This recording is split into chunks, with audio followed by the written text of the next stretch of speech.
지금은 아는 것이 힘이다. 시간입니다.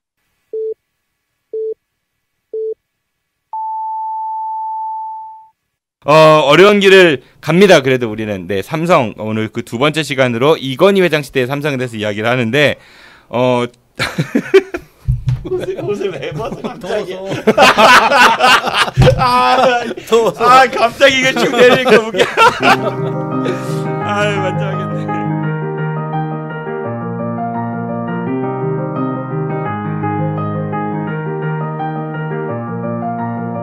매주 토요일에 만나는 아는 것입니다의 교양 채널. 오늘은 대한민국 대표 기업이죠. 삼성. 그 두 번째 시간으로 이건희 회장 시대의 삼성에 대해 이야기 나눠보도록 하겠습니다.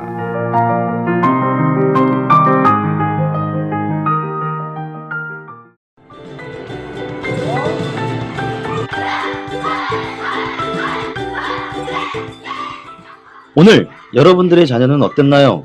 혹시 맞고 들어오진 않았나요? 불안한 여러분들의 자녀, 이제 아무 걱정하지 마세요. 대전 서구 둔산동에 있는 태권도담에서 여러분들의 자녀를 씩씩하게 만들어드리겠습니다.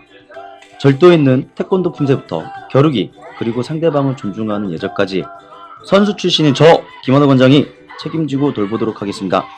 대전 서구 둔산동 국가라이프 상가 2층 태권도담. 팟캐스트를 듣고 문의하신다면 특별한 선물도 드리겠습니다. 대전 042-471-4715로 전화주세요. 24시간 전화대기 하겠습니다. 이상 아이들을 사랑하는 태권도 상남자 김한호 관장이었습니다.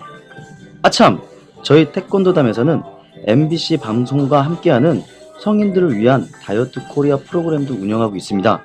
즐겁게 살 빼고 싶으신 분들 계시면 꼭 연락주세요.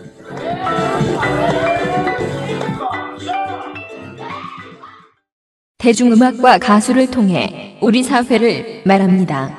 염살록.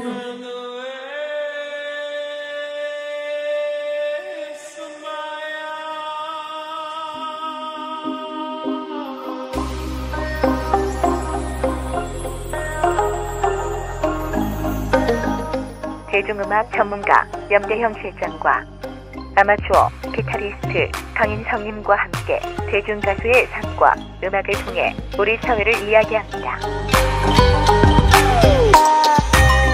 지금 팟빵이나 유튜브, 페이스북에서 아는 것이 힘이다를 검색해주세요.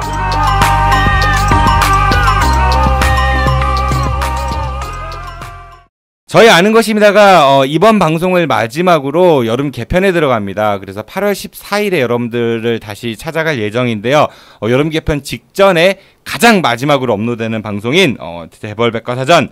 오늘도 역시 대한민국 조세정의를 실현하는 파수꾼, 네, 영화 속에서 늘 주인공이 될 수 없는 직업을 가지신 류영수 회계사님 나오셨습니다. 회계사님 안녕하세요. 네, 안녕하십니까. 네, 다음은 소속이 바뀌셨습니다. 그 독립유공자 유족회 대전지회 사무차장으로 영전하신 네, 홍경표 차장님이십니다. 안녕하십니까? 반갑습니다. 홍경표입니다. 우리 방송 주제가 너무 어려운가 봐요. 그 패널분을 좀 이렇게 충원해 보려고 하는데 다들 안 나오시려고 하네요. 너무 어려워요, 사실. 진짜 어렵다고요. 뭐 어려워서 하실 말씀이 없으신가 보네. 다들 시간들이 없나 보죠, 뭐. 그 시간이 없는 건지 어려운 건지 모르겠지만은 근데 어려우면 누구나 다 할 수 있잖아요. 그러니까 우리는 아니죠. 쉬우면 누구나 다 할 수 있는 거죠. 저도 막 어려워서 말이 꼬이는데 지난달에 이어서 이제 삼성에 대해서 계속 이야기를 해보죠. 지난 방송에서는 삼성이란 기업의 탄생 배경과 고 이병철 회장 시대의 삼성에 대해서 이야기를 했었잖아요. 물론 이병철 회장 시대의 삼성도 엄청나게 큰 기업이긴 했지만 아무래도 고 정주영 회장 시대의 현대보다는 삼성이 조금 밀리지 않았나 그런 생각이 들기도 하거든요. 규모로 봐서는 그래도 삼성이 좀 크지 않았을까요? 현대는 중공업 위주로 했기 때문에 그렇게 컸다고는 볼 수 없습니다. 예전에 자산 규모는 현대가 더 크지 않았나요? 제 기억은 그러니까 정주영 회장이 대통령 선거 출마하고 뭐 그런 시즌에는 삼성보다 현대가 더 크지 않았나 저는 그렇게 생각이 드는데. 글쎄요, 저는 잘 모르겠습니다.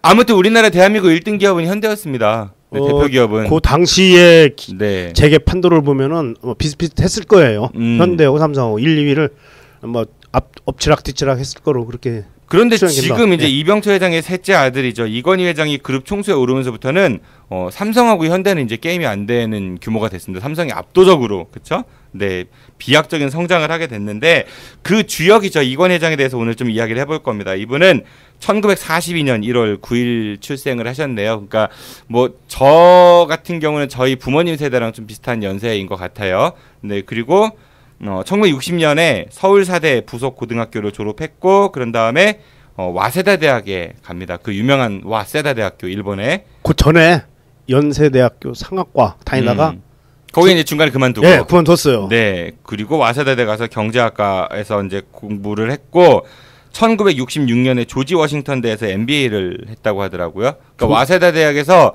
65년에 졸업하고 66년에 MBA를 땄으니까 미국 가서 1년 만에 대단한 실력자인 것 같습니다. 미국에서도 돈의 위력을 실감한 게 아닌가 이렇게 살짝 의심이 됩니다. 아니 일본 가서 유학했다고 하면 일본어 잘하시는 걸 테고 그렇죠. 그 다음에 미국 가서 또 1년 만에 MBA를 할 정도면 영어도 상당히 MBA를 할 정도로 잘했다는 이야기인데 아무튼 그렇습니다. 그리고 이제 MBA를 마친 다음에 이분은 TBC 예전에 동양방송이죠. 지금 JTBC의 전신 예, 그렇죠. 맞습니다. 네, 이라고도 동양방송. 이야기하는 동양방송의 이사로 입사를 이분이 하신다고 해요. 그리고 나서 몇 년 지나고 나서는 1979년부터 87년까지 삼성그룹 부회장.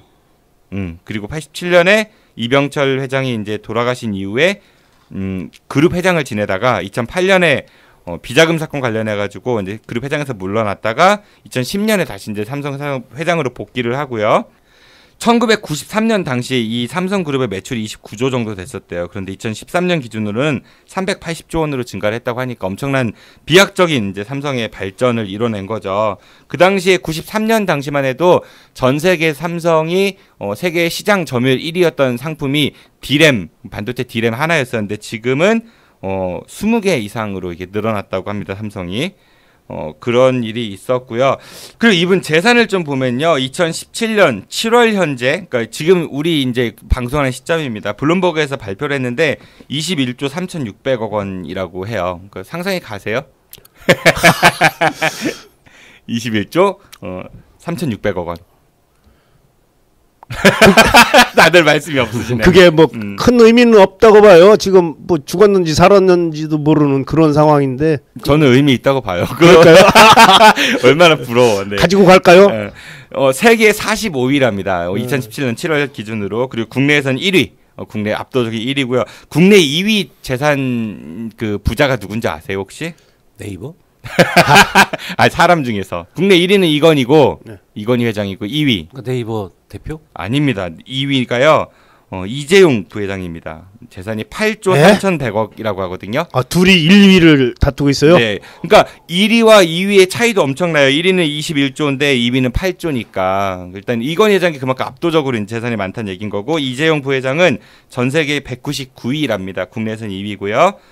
이정된 재산 규모를 가지고 있고, 그리고 이제 이건희 회장 같은 경우는 이제 아버지 이병철 회장, 고 이병철 회장 우리가 지난 방송 때 이야기를 했으니까 이분의 가족 관계를 좀 살펴보면요, 큰형님이 이맹희 돌아가신 분입니다. 그분은 CJ 관련된 분이셨죠. 이맹희 회장하고는 살아생전에 다툼이 많았었잖아요. 예, 그 재산권 분쟁 많이 했습니다. 네, 그래서 이건희 회장 같은 경우 나는 그 사람 뭐 이렇게 한다 뭐 이런 얘기도 했었고, 돌아올 수 없는 강을 건넜다 뭐 이런 얘기도 되게 많았던 것 같아요. 큰형님은 고 이맹희 회장이시고 CJ, 형수님은 손봉담 여사래요. 이분은 아직도 살아계시다고 합니다. 1933년생이신데 현재 CJ 경영 담당 고문을 하신대요. 그러니까 CJ가 글로벌 기업이라고 볼 수도 있을 것 같은데 그 경영 담당 고문님이 형수님이 하신다니까 가족 경영 체제는 확실하게 되지 않는가 그런 생각이 들고요. 이분의 조카 이제 큰형님 자식이죠. 이미경 부회장, 이분 유명하신 분이죠. 예. CJ 엔터테인먼트 키운 사람이죠. 네, 비의 엄청난 그 해외 진출을 도와줬던 분이라고 하고, 한류 전도사 뭐 이런 얘기도 있고, 그 이미경 부회장, 네, 이 영어 이름 혹시 아세요? 모릅니다. 미킬리입니다. 미킬리. 미킬리. 이분 국적이 미국이래요. 한류 전도를 이제 미국 국적을 가지면 좀 더 수월하실 것 같아가지고 그러신지는 모르겠지만 미킬리 여사, 네, 아무튼 조카고요. 또 이제 이미경 그 부회장의 동생 이재현, 그렇죠. 예. 이재현 CJ 회장이죠. 이분이 예. 이분도 굉장히 좀 훌륭하신 분이십니다. 훌륭하다고 네. 볼 수 있을까요? 아, 그럼요. 이분이 얼마나 놀라운 신공을 보이셨냐면요. 이제 이분이 1,600억대 이제 횡령으로 이제 감옥에 가셨어요. 횡령 배임 혐의로 실형 선고돼 갖고 2013년 7월에 구속이 되셨거든요. 그런데 지병이 있대요. 샤르코 마리투스? 그러니까 근육이 막 위축되는 희귀병인데 이거 투병으로 이제 생명이 위독하다. 빨리 치료를 안 받으면 죽는다. 막 이래가지고 4개월만 복역하시고요. 사면됐죠? 2년 8개월 동안은 사면은 안 됐고 4개월만 감옥에 있다가 서울대병원으로 옮겨져요. 아. 그래서 나머지 2년 8개월 동안은 병원 생활을 하시다가 안 나섰어요. 그러니까 치료가 제대로 안 됐어요. 그래서 이분은 막 생사를 넘나들고 너무 위독하다 이래가지고 결국은 2016년 8월 15일에 이분이 광복절 특사로 사면이 됩니다. 그럼 사면됐잖아요. 사면되고 나서요. 기적적으로 1년이 안 됐는데 병이 나서 버렸어요. 병이 나왔어요. 그래서 경력에 다시 복귀를 했습니다. 아, 예. 그러니까 3년 가까이를 서울대병원에서 집중 치료를 받아도 안 나으셨는데 사면되고 나서 지금은 이제 회복이 되셔가지고 그러니까 이런 놀라운 훌륭하신 분이잖아요. 정신병인가요, 그게? 아닙니다. 사람은 환경의 동물이라서 환경에 따라 이렇게 막 변하나 봐요. 그러니까 이게 안 났던 병이 기적적으로 낫는 그런 신공을 보여주신 분이시고요. 이재현 회장 그리고 조카 이제 그 이재현 회장의 동생이 이재환이라는 분이 있고요. 이분 뭐 그렇고 그 다음에 둘째 형 이건희 회장의 둘째 형 이름은 이창희. 네 이창희. 이창식이라도 불렀어요. 아 그래요? 왜요? 한비 사건 때. 한비? 한국 비료 사건 때. 아 한국 비료 사건 때. 사카린. 아 사카린 밀수 예, 사건. 예.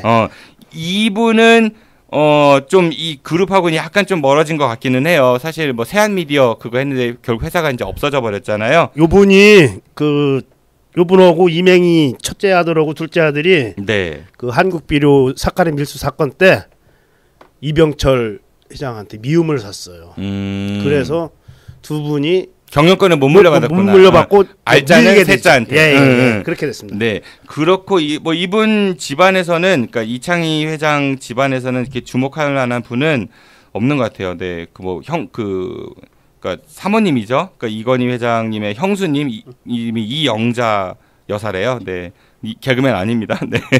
그리고 뭐 아드님들 뭐 있는데 두각이 나타나는 분은 없는 것 같습니다. 큰아들 같은 경우는 동방그룹 회장 딸하고 결혼했다고 하고요. 둘째 아들 같은 경우는 동아그룹 최현석 회장 딸하고 결혼을 했다고 하고 그리고 셋째 아들 같은 경우는 서영주정이라는 이제 술 만드는 주정 만드는 회사가 있대요. 거기 따님하고 결혼을 했다고 하고 그리고 이제 여자 조카 이혜진 씨라고 있는데 그분은 라이프 회장 아들하고 결혼을 했다고 합니다. 네, 그렇고 누나가 있으시대 이수키 여사라고 이분 관련 자료가 그렇게 많지 않은 것 같고 이수키는 그 LG와 그 혼인했죠. LG 구인회 회장 재벌가의 그 가로 이제 출가했습니다. 예. 재벌가의 혈족을 형성하는 거네요. 그렇죠. 그리고 이제 이건희 회장의 부인은 유명하신 분이죠. 홍라희. 예, 홍라희 여사는 뭐 홍진기 전에 우리 얘기했던 그 장인 그렇죠. 홍진기 그 일제 시대 때 그 법률 일도 하셨고 법률 전문가. 네, 그리고 그 뭡니까 4.19 때 발포명령 관련한 일도 내무부 장관. 네네.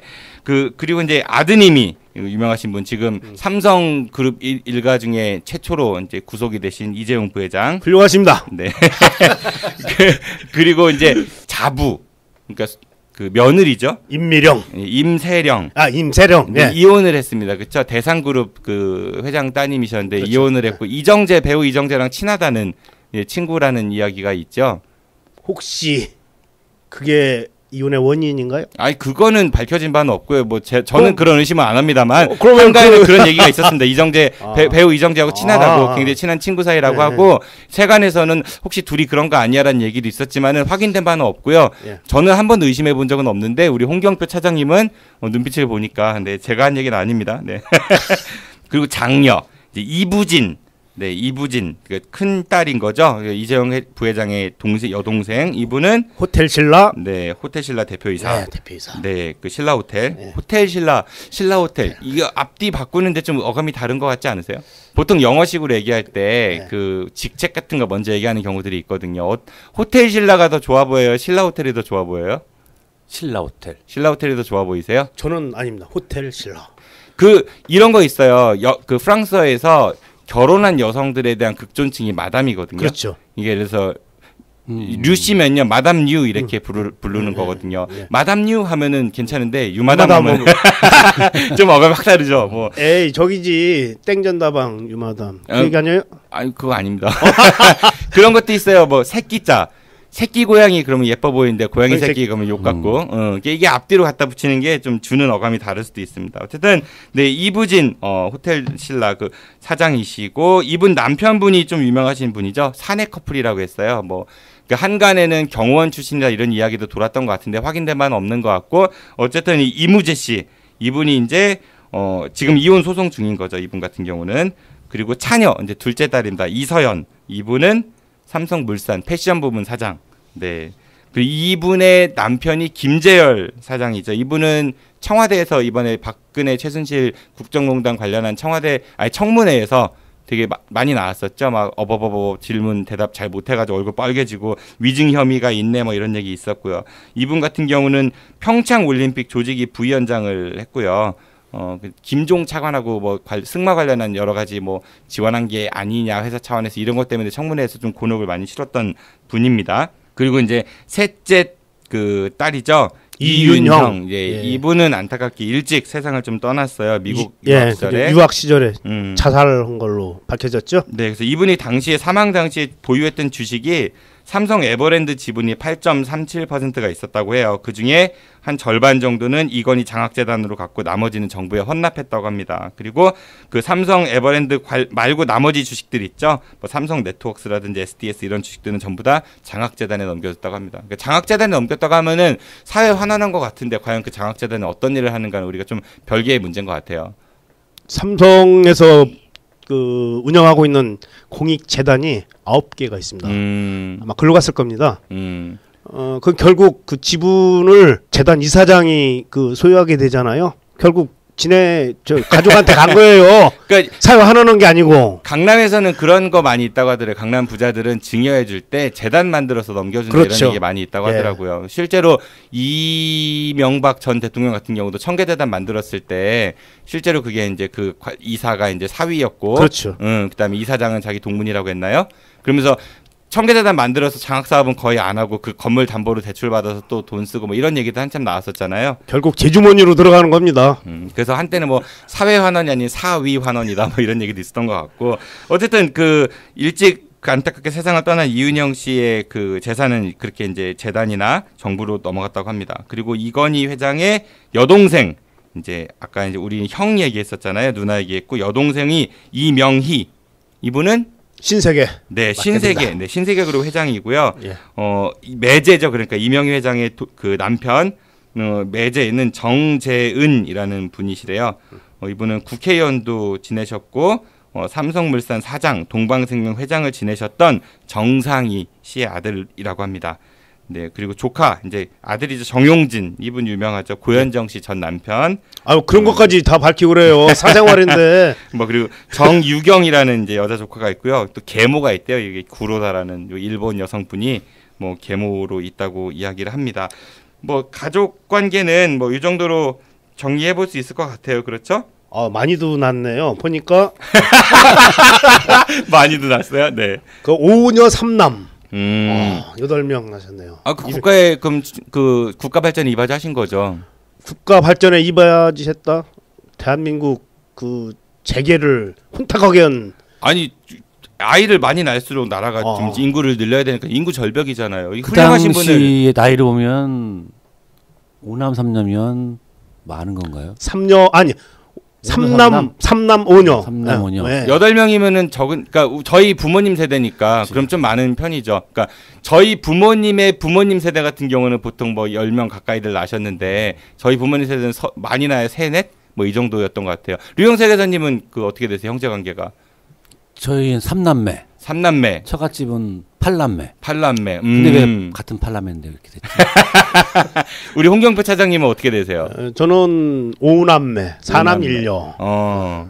그러니까 지금 8남매를 낳으신 거니까 국가 발전에 나름 이바지하신 것 같아요. 그래서 이분은 아까 말씀드린 대로 공부하신 다음에 TBC로 들어오셨다가 이제 삼성그룹 회장이 되기 전까지 주로 이제 동양방송, 중앙일보 이사직을 하십니다. 그러니까 언론계에 계셨네요. 그리고 1978년에 삼성물산 주식회사 부회장, 중앙일보 이사를 또 거쳐가지고 87년 12월에 삼성그룹 회장이 됩니다. 원래는 장남이 아닌데 삼남, 그러니까 셋째 아들인데도 물려받게 된 계기는 아까 우리 홍경표 차장님 말씀하신 대로 그 이맹희 회장하고 이창희 회장 이 두 분이 이제 아버지를 청와대에 고발하는 사건이 있었다고 하더라고요. 예, 그 한국 비료에서 저질렀던 사카린 밀수 사건 관련해 가지고 아버지 비리를 청와대에 고발합니다. 네, 그래서 그것 때문에 뭐 후계구도 미움을 샀죠. 예. 그러니까 이게 왕자의 난 하면 우리가 또 떠오르는 게 그 현대가도 이제 왕자의 난 이야기가 있었잖아요. 왕자의 난이라면은 자기들끼리 싸워야 되는데 아버지하고 싸운 건 왕자의 난이 아닙니다. 이거는 왕자의 난은 아버지, 그러니까 그 다음 왕위를 물려받기 위해 지들끼리 싸우니까 아버지 놔두고 윗 선대 왕하고도 아버지를 쳤잖아요. 거죠. 자기들끼리 싸운 게 아니고 아버지하고 싸운 거예요. 아, 그러니까 삼성그룹 같은 경우는 그럼 예. 왕자의 반란. 왕자의 반란. 그렇죠. 반란이죠. 예. 네, 그러니까 현대가하고 좀 달랐던 이유는 현대가 같은 경우는 정지용 회장이 거의 이제 오락가락 하실 때 그쵸? 싸워서 아버지가 이제 그 왕이 조정을 못했어.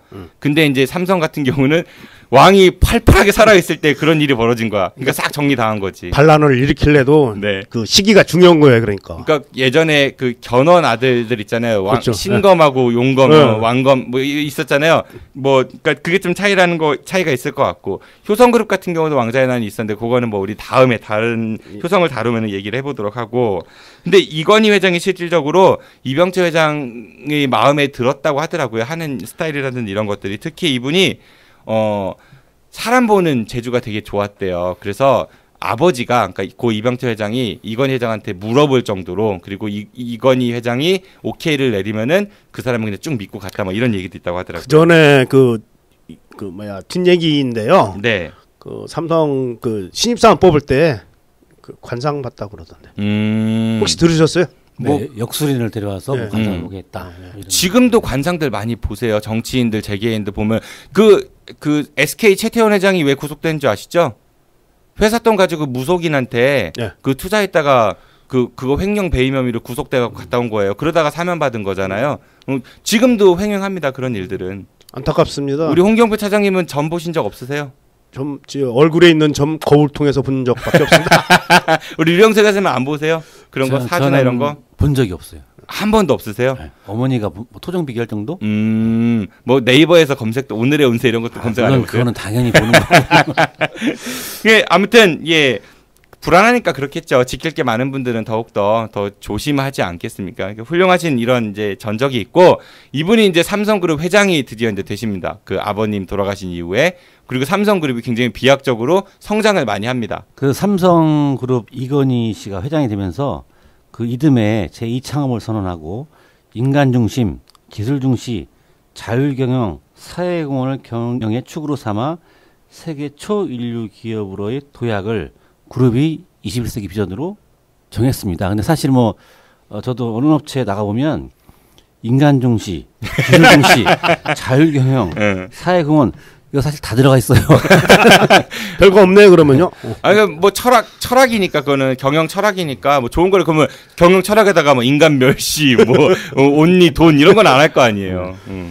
그다음에 일본인 고문인 후쿠다에게서 받은 이른바 후쿠다 보고서를 보고 큰 충격을 받아 1993년 6월 이로부터의 적극적인 혁신을 시작하여 모든 직원에게 마누라와 자식만 빼고는 모든 것을 바꾸라고 요구를 했습니다. 저도 이거 방송에서 한번 이런 얘기를 들어본 것 같아요. 혁신을 강조하려고 그런 거잖아요, 그렇죠? 그렇죠. 다 바꾸라고. 지금까지의 모든 구태를 다 벗어던지고 도약을 위해서는 바뀌어야 한다. 그렇죠. 뭐 훌륭하신데요? 예, 변화와 혁신. 네, 그렇죠. 바뀌어야 산다. 우리 방송도 좀 변해야 됩니다. 그래서 오늘 맥주가 등장했죠. 네. 근데 이 변화와 혁신도 웬만한 기업 가면 다 얘기를 합니다. 사실. 근데 마누라와 자식만 빼고 모든 것을 바꾸라 하는데 사실 일반 근로자 입장에서는 이것을 받아들이기는 사실 힘들죠. 그러니까 이것도 뭔가 뒷받침이 되면은 그렇죠. 바꿀 수 있는데, 그렇죠. 바꿀 게 없으면은 근로자는 제 개인적인 생각으로는 지금 세대가 많이 바뀌었지만 근로자의 경우에는 직업이라는 것을 하나의 생계수단으로 생각을 하지 자기의 몇몇을 빼고는 대부분이 자기의 뭐 식량명, 발전도 생각은 하겠지만 그것보다는 우선 생계수단. 먹고 사는 게 중요하니까. 그러니까 변화라고 하면 사실 직원들은 거부를 합니다.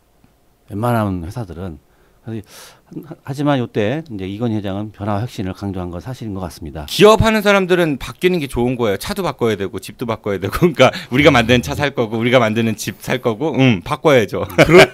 그런 변화를 얘기한 건 그렇죠. 아니겠죠. 네. 그다음에 그룹 그 회의에서도 심심하면 위기라고 말하는 경향이 있었다고 합니다. 뭐 위기를 조장해서 긴장해라. 뭐 좀 훌륭한 경영 전략 같습니다. 네. 우리 위기입니다. 우리 방송도 위기입니다. 네. 그다음에 매출이 100조 원을 넘어도 시장 흐름이 바뀔지 모르니 걱정, 매출이 줄면 줄었다 걱정 이런 식으로 하셨다고 합니다. 대기업을 이끄는 총무수답게 경영 방식 또한 철두철미하고 세세하게 관리하는 것으로 유명하고 또 전 삼성그룹 업무팀에서 일했던 김영철 변호사가 쓴 삼성을 생각한다에 나오는 지시사항을 보면 알 수 있습니다. 그러니까 세세하게 하나하나 건건히 이렇게 챙기는 그런 모습이 있었다. 근데 이게 그 뉴스를 통해서 들어보셨겠지만 작년인가 카톡을 통한 업무 지시. 이게 좋은 걸까요? 그래서 막 카톡 금지법 이런 것도 발의된다고 하고 뭐 이런 얘기 한참 있었죠. 네. 그러니까 이게 근무 시간 외에 또는 일요일 받아보지는 못했지만 제가 아시는 어느 분의 대표는 그 밑에 계시는 분이 일요일에도 카톡으로 업무 지시를 받는다고 합니다. 상당히 그런 거는 안 좋은 것 같아요. 기업 문화가 바뀌어야죠. 막 시도 때도 없이 업무 지시 내리고 그러면은 그게 인간 혈짓은 아닌데. 근데 빠르게 변하는 세상에 능동적으로 대처하기 위해서는 뭐 그런 IT 수단을 활용하는 것도 그러니까 사실 지시하는 입장은 편하다고 생각하는데 지시를 받는 입장은 좀 괴롭겠죠. 그렇죠? 그러니까 서로 양쪽의 차이인 것 같아요. 제가 아는 어떤 선배는 밤에 이렇게 막 12시, 1시 이럴 때 뭐 하냐 이렇게 카톡 보내시는 분이 있어요. 그분이야 뭐 좋아서 편하게 보내겠지만은 그 대답 안 하면 또 그 다음날 뭐라고 되게 그러더라고요. 너 왜 대답 안 했니? 셋 중에 한 명 있습니다. 네, 계속 하시죠. 다만 그 관리 삼성이라는 면에서 자율경영이 안 된다는 비판도 받곤 했습니다. 그러니까 기업 철학은 자율경영이었는데 실제로는 세세하게 건건히 얘기를 하니까. 그다음에 신경영만 봐도 당시 그 선언의 상징적 조치로 받아들여진 7사제 7시 출근 4시 퇴근 는 90년대 후반에 벌써 사라졌습니다. 그러니까 구호는 좋았는데 현실에 적용이 잘 안 됐다는 얘기인 거고. 실적으로 삼성에 다니면 새벽 출근 12시 넘어서 퇴근이라는 말이 많지 않습니까? 들어보시지 않으셨습니까? 밤 12시요? 네. 저는 처음 듣습니다. 아니 뭐 새별보기 운동? 뭐 북한이에요? 뭐 북한에서 오는 거 아니에요 그런 거? 오랜만에 듣는 새별보기인데 뭐 천삽뜨고 허리 펴기 운동 뭐 이런 거, 천리마 운동 뭐 이런 거. 옛날에 도덕 시간에 많이 배웠던 것 같은데. 그때가 더 종북이었던 것 같아요. 북한에서 자세하게 배웠잖아요. 왜 그렇게 가르쳤나 모르겠어요. 그러니까 요즘 애들은 그런 거 학교에서 안 배울 것 같은데 뭐 천삽뜨고 허리펴기 운동 이런 거 안 배울 것 같은데 오후 담당제 이런 거 시험 나오고 새록새록 기억나시죠?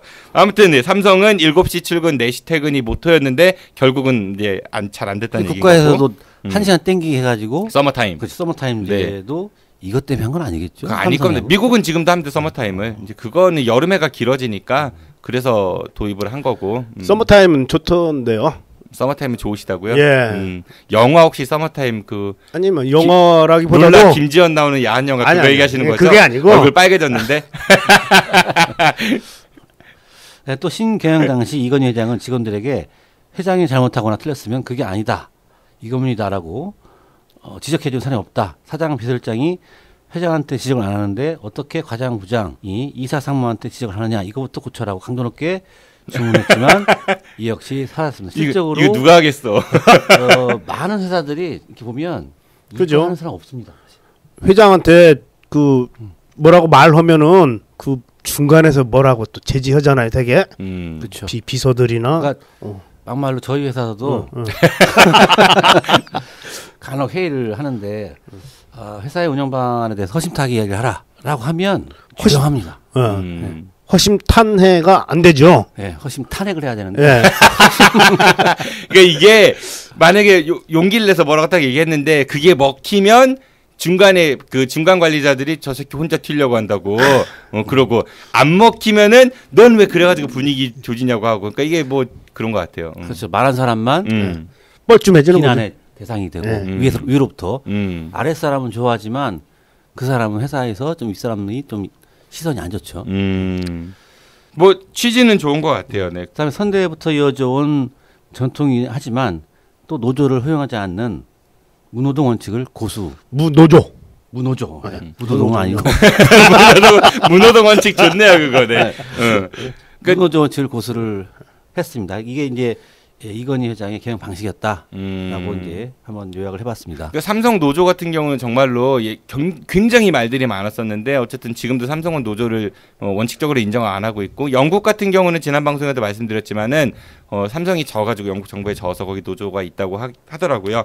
어쨌든 뭐 이건희 회장 시대에 들어와갖고 삼성그룹이 비약적으로 발전한 거는 커진 거 기업 규모가 커진 거는 사실인 것 같고요. 근데 이분이 이제 최근에는 아까 우리 그 홍경표 차장님도 말씀하셨지만은 아프세요. 네, 편찮으세요. 그 어떻게 되는지 잘 몰라요, 사람들이. 심지어는 그 이런 일도 있었잖아요. 이건희하고 검색어 1위 뜨니까 이건희 회장이 사망했나 싶었는데 이제 다른 기사로 우리가 좀 이따 얘기하겠지만은 뉴스타파 관련해 갖고 그런 얘기도 있었고, 이분이 2014년 5월에 심근경색으로 자택에서 이제 쓰러지셨다고 그래요. 그래서 자택이 한남동이니까 그 옆에 있는 순천향대 병원 거기로 이제 실려 가셨다가 이제 심장이 멎었다고 하더라고요. 그런 급박한 사태에 심폐소생술로 심장 기능이 돌아왔고, 삼성그룹에서 관리하는 삼성의료원, 그 일원동에 있죠, 강남에. 거기로 이제 이송을 해서 스탠스 시술 받고 VIP 병실에 입원을 하셨고, 지금도 계속 병원에 계시다고 합니다. 중간중간에 이렇게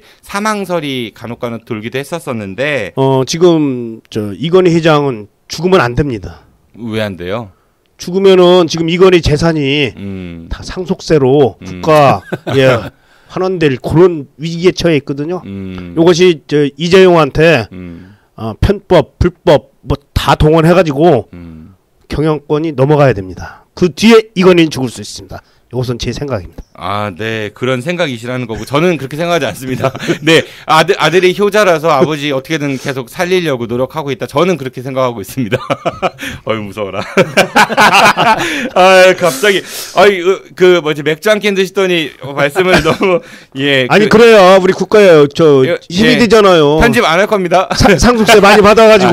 생각이신 거죠? 그렇죠. 네, 제 생각입니다. 네. 그런 얘기를 들으신 거죠, 어디서? 그래서 그런 생각을 하시는 거죠? 듣기도 하고 평소에도 그런 생각을 가지고 있습니다. 네, 그래서 입원하셨고요. 이분은 좀 그래서 많이 편찮으시다고 합니다. 그럼 이제 삼성 이제 이건희 회장에 대해서 쭉 우리가 얘기를 나눠봤고, 주요 이제 논란들에 대해서 한번 좀 정리를 해보도록 하죠. 우선은 삼성 하면은 여러 이야기들이 있지만은 저는 개인적으로 이게 제일 가슴 아프긴 해요. 그 반올림이라고 들어보셨죠? 예. 반올림은 그 반도체 노동자들 그 인권을 지키기 위한 그 단체인데. 지금까지도 계속 활동하고 있습니다. 네. 삼성 반도체에 근무하던 황유미 씨가 직업병으로 추정되는 그런 암으로 사망을 했거든요. 백혈병으로. 그러니까 백혈병, 네. 혈액암이라고 합니다. 백혈병을. 예. 그런데 이것을 무마시키기 위해서 이제 산재 처리를 하지 않고 무마시키기 위해서 황유미 그 가족한테 제시했던 그 합의금이 얼마인지 아십니까? 500만 원입니다. 500만 원. 네. 저는 압니다. 500만 원. 최순실, 정유라 말타라고 준 돈이 얼마인지 아십니까? 그거는 아직 줬다라고 판결 나지 않았기 때문에요. 예, 줬다라고 주장되는 돈이 얼마인지 아십니까라고 하셔야 안전하십니다. 200억이 넘습니다. 200억이 넘는 돈을 줬다라고 지금 주려고 재판을 하고 있는 거죠. 그렇죠. 네네. 네. 삼성의 본질입니다, 이것이. 자기 기업의 성장을 위해서 도움을 줬던 노동자들이 죽음에 대해서는 그렇게 별 의미를 주지 않고 자기 기업의 불법 편법을 위해서 협조해줄 분이 있으면은 수백억도 마다않고 줄 수 있는 그런 배짱 있는 기업입니다. 근데 실제로 황유미 씨 말고도 처음에는 그 백혈병이 황유미 씨의 지병이다 이렇게 주장을 했었는데, 예, 처음에 그랬죠. 네, 근데 알고 보니까 반도체에서 근무했던 분 중에 상당수가 비슷한 질병으로 사망하는 사건들이 줄이었고, 결국은 그 연관성이 있지 않느냐라는 강한 이제 의구심들을 낳았었어요. 예, 그 반도체 생산 라인에서 한 200여 명이 그 발병을 했어요. 그러고서 그중 사망하신 분들이 78명인가 그렇게 하고 있습니다.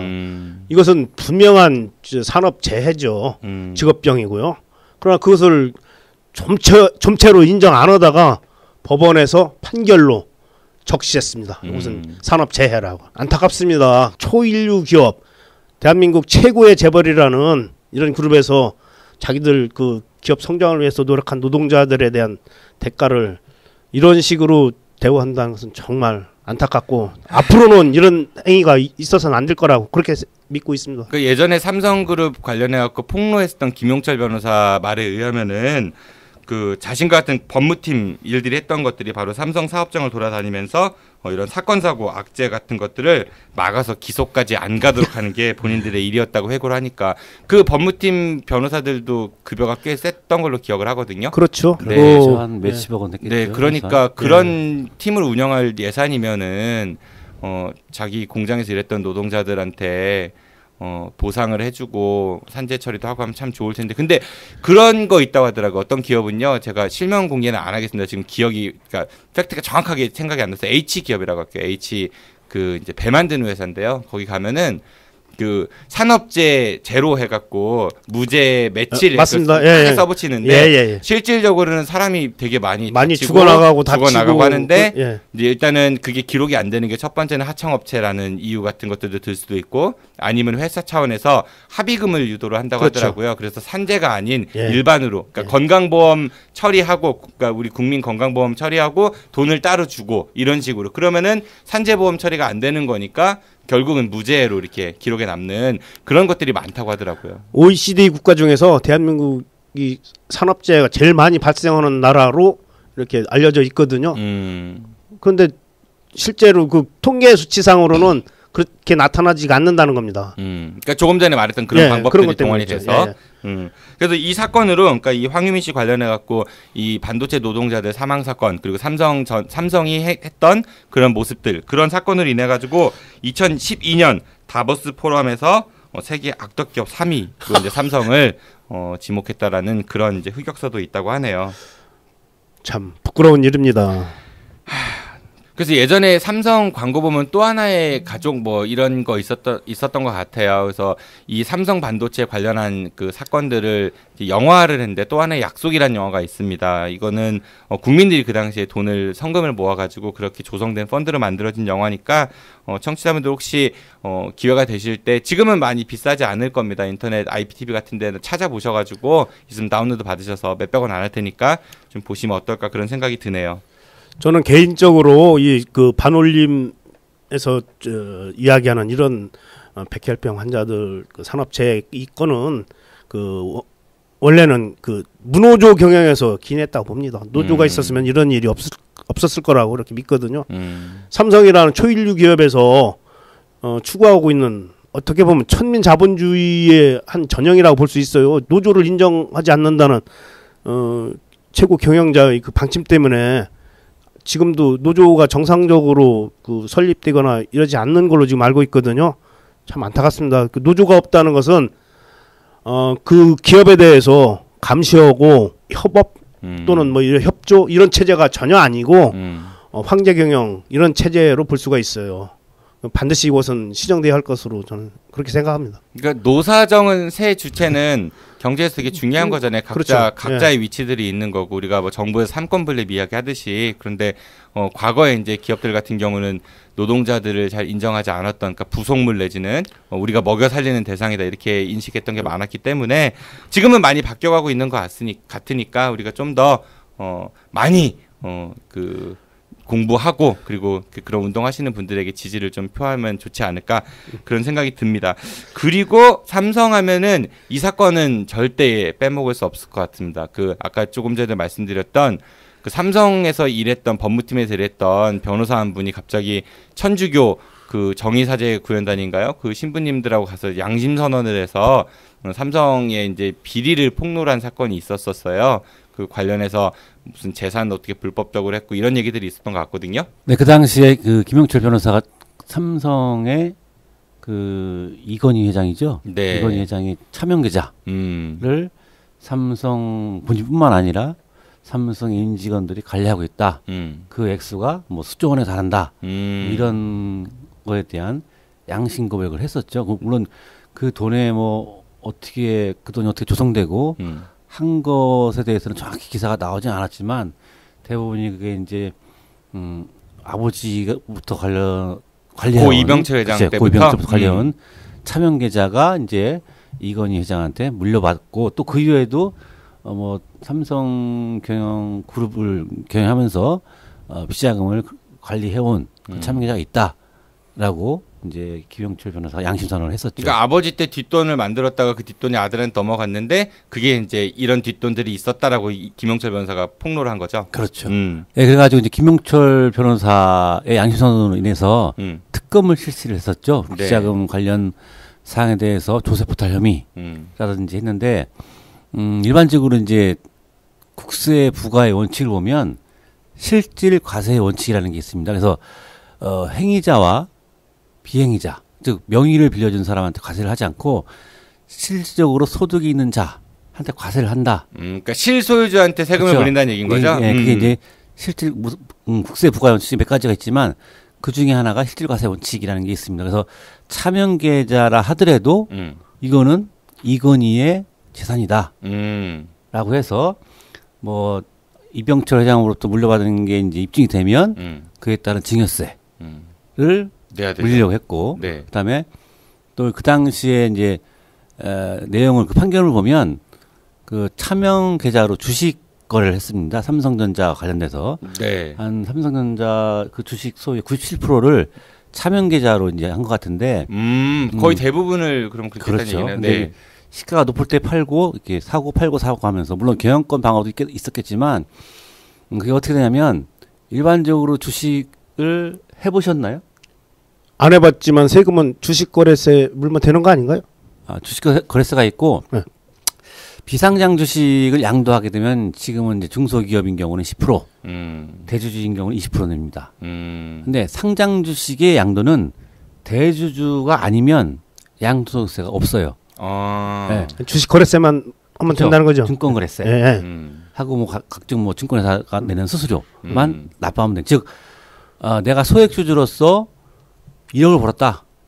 주식 투자해서 네. 양도세 없습니다. 아. 근데 대주주인 경우는 양도세를 내야 돼요. 네. 그렇다 하더라도 그래서 그 내용을 보면 제가 생각하건데 그때 차명 계좌라는 거는 다른 사람 이름으로 했다는 얘기잖아요. 네. 주식 거래를. 그럼 대주주가 아닐 수 그렇죠. 있겠다. 그거에 대한 양도세 포탈.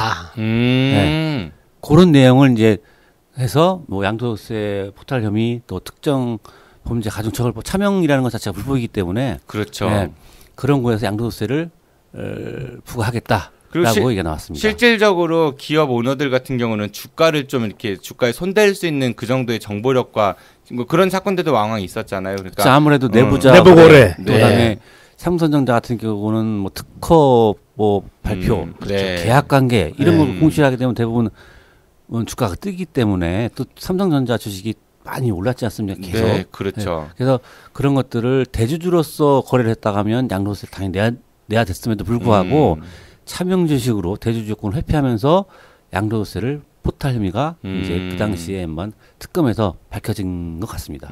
그래서 결국은 증여세 관련된 거는 근데 그 아버지한테 받았다라고 가정했을 때 시효가 지나가지고 증여세 부분은 뭐 딱히 부과받은 건 없는 것 같고 그렇죠? 그렇죠. 이제 국세 부과는 그 소멸시효가 5년입니다. 그러니까 납세 의무가 성립일로부터 5년. 그러니까 5년만 버티면 안 내도 돼요? 그렇죠. 아 진짜요? 네. 사기와의 전쟁에서 한번 다뤄야 되는데. 양도세 5년. 근데 그게 그 이후에 바뀌었어요. 기본적으로 5년이지만 네. 그 위에 바뀐 것인지 그 전에 바뀐 것인지 모르겠지만 아마 그 위에 바뀐 것으로 저는 기억이 나는데 네. 조세 포탈 혐의가 있다. 라고 하면 15년. 상속증여세 같은 경우는 10년. 그러니까 5년이지만 어떠한 경우는 10년, 조세 포탈 들어가는 건 15년 이런 식으로 좀 길어졌습니다. 그러니까 어쨌든 15년만 버티면 안 내도 되는 거예요? 그렇죠. 그러면은 이제 돈 안 내고 싶은 사람들은 어떻게든 버티려고 하는구나. 네. 그래서 조세는 그렇고 죄는 이제 따로 가겠죠. 네. 돈 내는 것만 그렇고 그렇죠. 형사적으로 처벌받아서 감옥 가는 건 또 다른 그거는 이제 문제다. 누가 이제 소송을 하거나 했을 경우에는 뭐 그런 상황이 발생할 수 있겠죠. 국세는 정부가 소송을 할 수도 있겠네요. 그렇진 않을 거예요 아마. 그래요?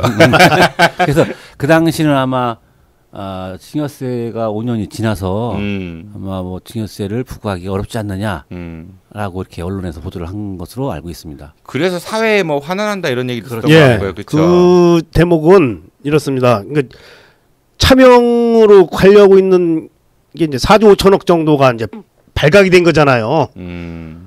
그래서 그 이건희 회장이 당시에 그런 대국민 사과를 합니다.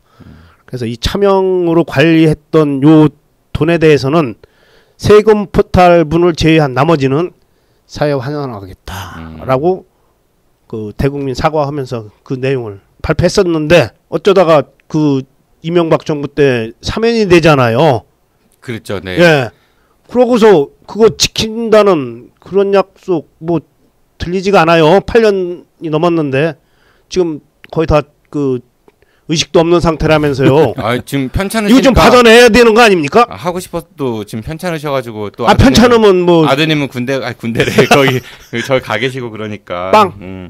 아이 하시겠죠. 네, 사람 믿고 살아야죠. 아이. 아, 저는 무섭습니다. 네. 받아냅시다. 시민들 힘으로 네. 반드시 받아내야 됩니다. 그래서 이 사건 때도 결국은 실형을 선고받기는 하지만은 구속되지는 않습니다. 집행유예를 받았던가 그렇죠. 제 기억에는 그랬던 것 같고 그것도 역시 이제 사면 조치가 되고요. 그러니까 그 당시에 이명박 대통령 시절에 평창에 동계올림픽을 유치해야 된다 이래가지고 이건희 회장이 IOC 위원이기도 하고 그래서 한 표가 아쉽다. 삼성이 필요하다. 이러한 명분으로 이제 사면이 됐어요. 그래서 IOC 위원 활동을 하고 혼자 사면됐어요. 단독 사면. 뭐 원탑이니까. 그리고 이제 삼성 그 전자 회장으로 화려하게 복귀를 다시 하죠. 나쁜 사람이에요. 약속을 했으면 지켜야 되는데 밥 먹듯이 그 약속을 번복합니다. 원래 약속은 깨지라고 있는 겁니다. 저도 약속 많이 번복합니다. 저도 많이 번복합니다. 아니 이제 그런 약속하고는 차원이 다르죠. 정 PD님 지난번에 금연 약속하신 것 같은데. 저 금연 약속 한 적은 없습니다. 해야 되지 않을까라는 네. 그런 말씀을 드렸지. 네. 어쨌든 그래서 이제 화려하게 삼성전자에 복귀를 했는데 어느 날 갑자기 비보가 들린 거죠. 비보, 낭보 뭐 알아서들 해석을 하시고요. 네. 이제 편찮으셔가지고 지금 그런 상태가 됐어요. 그래서 한동안 세간의 관심에 멀어져 있다가 어느 날 갑자기 검색어 실검 1위에 등극을 하십니다. 그 사건이 뭐가 있었냐면은 2016년 7월 21일 오후 10시 그 인터넷 언론 뉴스타파 있죠. 그 MBC에서 이제 나오신 최승호 PD 네. 그분이 하신 뉴스타파에서 이제 불법 성매매 관련한 이제 장면을 보도를 했어요. 혹시 두 분 그거 보셨어요?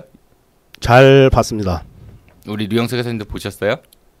성매매하는 건 못 봤고요. 네. 여자들이 들어가서 서 있는 화면? 그러니까 뉴스 나왔던 르포 프로그램에서 TV에서도 나중에 다뤄졌는데 뉴스타파 원본 보면 되게 자세하게 나오거든요. 그렇습니다. 그거에 대해서 저도 보면서 굉장히 놀랐었어요. 근데 영상이 촬영된 기간이 입원하기 전인 2011년에서 13년 정도로 추정이 되고요. 그리고 이제 그 영상 전문가들이 확인했는데 위변조 가능성은 낮았다고 그렇게 얘기를 합니다. 근데 영상에서 이건희 회장이 여러 여성들에게 돈 봉투를 건네주면서 한 여성에게 네가 오늘 수고했어, 응? 네 때문에 오늘 했어 같은 뭘 했어요? 네, 저 음담패설을 내뱉는 등 누가 봐도 이제 성매매로 의심할 만한 발언과 행동이 좀 적나라하게 찍혔고요. 네, 뉴스타파 제작진이 취재한 결과 이 영상이 이제 삼성 그룹으로부터 이제 돈을 뜯어내려는 일당이 성매매 여성과 공모한 끝에 나온 것으로 보이고 이제 성매매에 대한 삼성그룹의 조직적 지원이 있었을 가능성이 있다. 그러니까 무슨 얘기냐면은 여자들 해서 태워다주고 태워오고 이런 그런 서포트가 있을 것 같다 이런 보도도 있었고요. 의전이죠. 그룹 차원에서 보면. 보도 직후에 이제 이 영상이 트위터, SNS 이런 데 빠르게 퍼져나갔고 기사까지 되면서 막 실검이 막 올라갔어요. 그래서 이제 실검 1위 올라가니까 어떤 데에서는 사망한 거 아니야 이런 얘기도 있었었고 뭐 다들 이제 좀 많이 놀랬던 그런 일이 있었습니다. JTBC 같은 경우도 손석희 앵커가 그날 이제 이거 보도한 날 앵커 브리핑 2부에서 이거를 과연 보도해야 되냐 말아야 되냐 고민을 많이 하지 않았다. 우리는 저널리즘을 통해서 그리고 어떤 한 개인의 뭐 사생활을 들추는 게 과연 저널리즘에 옳은 거냐라는 그런 고민을 했지만은 이거는 이제 해야 되는 게 옳다라고 생각해서 했다라고 이제 그런 이제 멘트도 했었습니다. 계열사잖아요. 계열사라고 보기는 어렵죠. 왜요? 어디가 JTBC 가 삼성의 계열사라고 보긴 조금 어렵죠. 저는 특수 관계에 있습니다. 뭐 그러니까 혈연 관계랑은 연관이 돼 있지만은, 그러니까 홍라희 여사의 동생이 이제 거기 그러니까 뭐 계열사? 아니 저기가 네. 홍석현이 그 중앙일보 사장이고 거기서 만든 방송이 JTBC니까 다 네. 연계되는 거 아닙니까? 연결은 되는데 네. 뭐 계열사라고 보기에는 네. 그렇죠. 뭐 정확히 법적 정의로 하면 그런데 관계사? 특수 관계사. 특수 관계사. 좀 우호적일 수도 있고 아닐 수도 있는 특수 관계사. 그래서 실제로 JTBC 만들 때 여러 얘기들이 있었지만은 지금 행보로 봐서는 홍석현 회장은 좀 삼성하고는 다른 행보를 걷지 않는가 그런 생각이 듣기도 합니다. 네, 뭐 지난 대선 때도 그랬었던 것 같고. 한마디 더 하겠습니다. 그 네. 부분에 대해서는 그 성매매 혐의가 농어잖아요. 그 왜 처벌 안 했대요? 이건희 혹시 아세요? 모르겠습니다. 아파서 안 했답니다. 편찮으시니까. 편찮으니까. 네, 뭐 그렇죠. 우리가 그 사람들이 인정이라는 게 있잖아요. 지금 감옥에 계신 박근혜 전 대통령님께서도 4번째 발가락이 아프셔갖고 이제 그 슬리퍼 신고 나오시고 그 어떤 분이 그러더라고요. 되게 궁금하다고 어떻게 문지방에 찌는데 하필이면 4번째 발가락이 다치는 것도 참 놀랍다고. 다칠 거면 다 다치지 내려야 되는데 4번째만 골라서 뭐 그런 얘기 하시는 분도 있고. 저도 문지방에 여러 번 쪄봤거든요. 제일 잘 다치는 발이 엄지 발가락이. 그렇죠. 그러니까. 네. 근데 그리고 하필 4번째냐. 맨 마지막 거. 마지막 새끼 거. 네, 그게 제일 많이 다칩니다. 그러니까 그것도 네 번째 다친 것은 불가사의합니다. 그러니까 얼마나 우리가 인정을 갖고 봐야 돼요. 네, 네 번째 발가락이 큰가 보죠. 뭐. 네, 성매매 관련해서도 그런 정황이 있는 거지. 그 예를 들어서 거기서 현장에서 덮쳐가지고 무슨 정액을 채취했다라든지 음모를 채취했 이런 거 없었잖아요. 그러니까 이거는 형사 소송에 들어가도 쉽지 않은 겁니다. 정황만 있었던 거잖아요. 현장을 못 봤잖아요. 또 돈이 왔다 갔다 했나도 돈 줬잖아요. 봉투만 봤잖아요. 그건 모르잖아요. 돈 봉투 안에 초대장이 있을 수도 있고 그리고 그 돈이 다른 목적으로 쓸 수 있지. 그 기부를 했다든지 그 여성분들이 어디서 무슨 그 사회 단체인 줄 알고 기부했다 뭐 이렇게 얘기할 수도 있는 거고. 정 PD님 집 청소를 이러지 마세요. 좀 무서워요. 자 그런 이제 일들이 많았던 것 같고. 그리고 이제 이건희 회장 관련해서는 이런 거 있었습니다. 프랑스에 가갖고 스키장 슬로프 하나를 아예 전세를 내서 황제 스키를 즐겼다가 프랑스 언론에 이제 집중 포화를 맞았다 이런 얘기도 있었고요. 그러니까 슬로프 하나에 산 하나 그 빗면 하나를 통으로 썼다는 얘기인 거죠. 근데 돈 많으면은 뭐 그럴 수도 있지 않나요? 물론 그런 그 자기 혼자 그 향유할 수 있는 그런 권리는 충분히 있습니다. 돈 내면 되죠. 자본주의 사회에서. 그러나 일반 상식으로 봤을 때 이것은 미련한 짓이죠. 같이 타면 되지 그걸 통째로 빌립니까? 아니 그냥 신변 보호. 신변 다칠까봐. 아니 본인이 좀 타는 게 서툴러서 남한테 방해될까. 그러면 좀 어때요? 그럴 수도 있죠. 남한테 피해를 안 주려고. 혹시 테러 위험이 있을까봐. 그리고 이제 생일 잔치에 보통 당대 최고의 연예인들이 많이 초청이 돼서 뭐 이렇게 노래도 하고 공연도 했다는데 그 한번 출연료도 굉장히 많이 주셨대요. 그런데 가수 나훈아가 이거 딱 거절했다고 하더라고요. 그 안 가겠다. 만약에 내 노래 듣고 싶으면 내 공연을 오시라 뭐 이런 식으로 티켓 끊어서 와서 구경해라. 예, 그래서 이게 좀 그때 이건 회장이 이제 좀 속상해갖고 나훈아가 성 루머 스캔들이 있었잖아요. 뭐 성기가 절단이 됐네 마네 이런 얘기도 있었고 그럴 때 삼성에서 찌라시 돌린 거 아니냐 뭐 이런 얘기도 한동안 떠돌았다고 하는데 이거는 근거 확인된 바는 없습니다. 근데 이제 조용필이란 가수는 좋아해갖고 이분 조용필 공연은 표 사서 이제 구경하셨다고. 그래야 맞는 거죠. 아무리 자기 돈이 많아도 생일잔치에 가수 혼자 와가지고 너 내 앞에서 노래 불러. 이게 정상적인 생각입니까? 아, 그럴 수도 있지요. 그 가수한테 정말 당신 노래가 너무 좋으니까 제발 와서 공연 좀 해주세요. 라고 할 수도 있죠. 그럼 결혼식 때 축가 부를 때 가수 못 부릅니까? 불러도 되죠. 아, 무서워요. 그리고 이제 여기 그 뭡니까 그 사돈댁이죠. 그 보광 그 피닉스 파크에서 이제 휴식을 취하시는데 밖이 너무 시끄러웠대요. 뭘 시끄러워 보니까 체리 필터 아시죠? 알죠. 나는 낭만 고양이 공연하고 있다는 거예요. 너무 시끄러워가지고 공연을 중단시켰다는 그런 얘기도 있었습니다. 보광은 삼성하고는 협력 관계 있죠? 그 사돈댁이죠. 나쁨이니까 그러겠죠. 흥석. 홍진기 씨 홍진기. 일가, 예, 홍라이 예, 씨 그쪽이 예. 이제 보강그룹 CU 그렇죠. 편의점. 예. 네, 그러니까 그 보강그룹 피닉스 파크 같은 경우는요, 그 홍석현 회장의 셋째 동생 홍석규 이분이 이제 소유를 했다라고 그렇게 얘기를 합니다. 그래서 그런 논란들이 있었고요. 사돈한테 할 짓은 아니죠 그게. 그래도 시끄럽다고 공연 못 오게 하면 어떻게 합니까? 아, 뭐 그럴 수도 있죠. 그리고 이제 이건희 회장이 자동차 광이었답니다. 그러죠. 예. 그래서 삼성자동차 지금 르노 삼성으로 바뀐 삼성 자동차 관련해서도 엄청난 투자를 많이 했다가 손실 많이 입었잖아요. 그렇죠. 그게 이제 개인 돈 손실이 아닌 사실은 주주들 국민들 돈이 손실이었던 건데 사람들이 그냥 삼성 자동차다가 망했다라고 하면은 그냥 이건희 회장이 사업해서 그 돈이 날아갔다라고 생각하는데 그게 아닙니다. 그렇죠? 그렇죠. 상당히 예. 많은 부분이 국민 손실이었다라는 거. 그랬고 에버랜드에 이제 스피드웨이 그 서킷 있잖아요. 그 예. 자동차 웽하는 거 그게 이제 이건 회장이 자동차를 좋아하셔서 지어졌다라는 그런 이야기들이 많았어요. 그러니까 그래서 실질적으로 경기가 없을 때는 본인이 이렇게 그 자동차 타시는 장면도 카메라 여러 번 찍혔다 이런 얘기도 있었던 것 같고.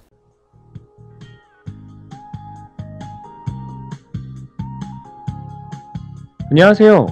혼수, 이사, 중부권 최다 판매 매장 삼성 디도플라자 부사점입니다. 삼성 디도플라자 부사점에서 10년 경력의 혼수이사 전문 상담사의 컨설팅을 받으실 수 있습니다. 전자 제품은 인터넷이 싸다는 편견 날려드립니다. 네이버 검색창에서 대전 혼수 또는 대전 가전을 검색하세요. 문의 042-282-8666 대전 중구 부사 내거리에 있는 삼성 디도플라자 부사점. 팟캐스트 듣고 오셨다고 하시면 추가 혜택도 드립니다.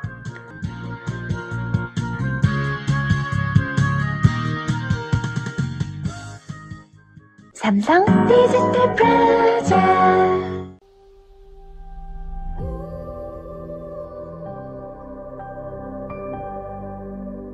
여러분 안녕하세요. 녹색연합 홍보대사 김미화입니다. 여러분 지구를 지키는 방법 뭐라고 생각하세요? 굉장히 어려운 말이죠. 지구를 내가 지킨다? 녹색연합에 여러분들 회원이 돼주시는 방법이 가장 빠른 방법이거든요. 아름다운 지구인으로의 변신. 대전 충남 녹색연합 회원이 돼주십시오. 화이팅! 화이팅! 시민에서 회원으로! 시민에서 회원으로. 시민에서 회원으로. 오늘도 많은 이야기를 나눠봤습니다. 이제 제3의 멤버가 아직 이제 합류를 안 해가지고 빨리 해주세요. 개편 들어가니까 개편 때 열심히 섭외를 좀 해보도록 하겠습니다. 개편? 저희 오늘 방송이 마지막이에요. 저희 개편 전에 여름 개편 들어가고요. 네. 이 방송은 토요일에 올라가는데 그리고 3주간 방송이 업로드가 안 됩니다. 네, 그리고 8월 14일에 방송이 재개되는데 여름 개편 이후 방송 만날 때에는 꼭 제3의 멤버를 제가 섭외해갖고 모시도록 하겠습니다. 오늘 어떠셨어요? 이제 삼성 두 번째 얘기를 나눠봤는데 제가 그 PD님한테 여러 번 주의를 받았는데 섭섭합니다. 네, 다음에 제가 그러면 채널 하나 따로 만들어 테니까 혼자 하시고 시원하게 다녀오시죠. 뭐. 우리 회계사님 어떠셨어요? 예, 저는 그 삼성이라는 회사를 이해를 이제 하면서 물론 이제 뭐 삼성 에버랜드, 뭐 삼성 SDS, BW, CW 사건은 제 관련 분야이기 때문에 관심 있게 기사도 읽어보고 했었지만 이 그 가족력 또 뭐 대충 알았지 이렇게 상세하게 한 것도 처음이고 삼성 이건희 회장이 자라온 배경이라든지 사실 뭐 저는 제가 관심 없는 사람은 관심 없거든요. 알 필요도 없고. 근데 좀 많은 것을 알게 됐습니다. 근데 이제 삼성에 대해서 어떤 기업인으로서의 자질 같은 거를 방송을 하다 보니까 좀 많이 좀 원망스러운 부분이 좀 있는 것으로 이렇게 생각이 됩니다. 말씀 들어보니까 꼭 그 패널 말씀이 아니라 청취자 의견 같아. 아니, 청취자 의견 같아. 삼성 입사하시려고 이렇게 좀 하시는 것 같기도 하고. 아이, 설마요. 근데 다음 시간에는 이제 제 3부입니다. 삼성 마지막 시간이 이재용 시대의 삼성인데 다음 시간엔 사실 류영석 회사님이 하실 말씀이 제일 많을 것 같아요. 그 에버랜드 관련해 갖고 아무리 봐도 이해가 안 가고 어려운 게 저도 너무나 많거든요. 다음 방송 때 이재용의 빵 이야기. 네, 그 시간에 만나도록 하겠습니다. 오늘 두 분 좋은 말씀 감사합니다. 안녕히 가십시오. 고맙습니다. 네. 저도 이만 물러가겠습니다. 즐거운 주말 보내시고요. 지금까지 진행의 정진호였습니다. 청취해서 고맙습니다. 8월 14일 새롭게 개편된 모습으로 뵙겠습니다. 안녕히 계십시오. I'll be back.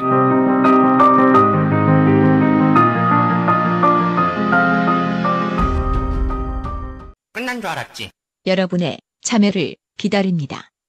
팟빵이나 유튜브, 페이스북에서 아는 것이 힘이다를 검색해 주세요. 청취 후기나 출연 신청, 제보 모든 것을 환영합니다.